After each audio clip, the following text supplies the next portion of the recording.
মানুষের আত্মার কোনো মরণ নাই, আছে? নাই। ভালো মানুষ হলে ইল্লিনে চলে যাবে। ইল্লিন কি? আল্লাহ রাব্বুল আলামিন একটা আরেকটা জগৎ তৈরি করেছেন, সৃষ্টি করেছেন। এখানে পুণ্যবান ব্যক্তিদের আত্মাগুলো থাকে, সেখানে জান্নাতের নাজ নেয়ামত ভোগ করতে থাকে, সেখানে জান্নাতি নাজ নেয়ামত সে ভোগ করতে থাকে। যেমন আল্লাহর পথে শহীদ, আল্লাহ পাক বলছেন যে তোমরা আল্লাহর পথে শহীদদেরকে মৃত বলো না। আমাদের চোখে মনে হয় তারা মারা গেছে, তোমরা আল্লাহর রাস্তায় শহীদদেরকে মৃত বলো না, তারা জীবিত। অন্য একটা আয়াত সূরা আল ইমরানে আছে তাদেরকে রিজিক দেওয়া হয়, তাদেরকে রিজিক দেওয়া হয়, কিন্তু তোমরা এটা বুঝতে পারো না। তারা কোথায় আছে? ইল্লিনে। এটা একটা জগৎ, ঠিক আছে? আরেকটা হলো সিজ্জিন।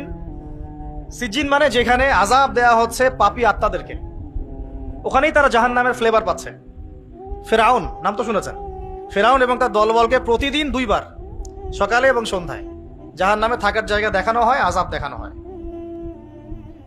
মানে মানুষের আত্মার কিন্তু মরণ হয় না।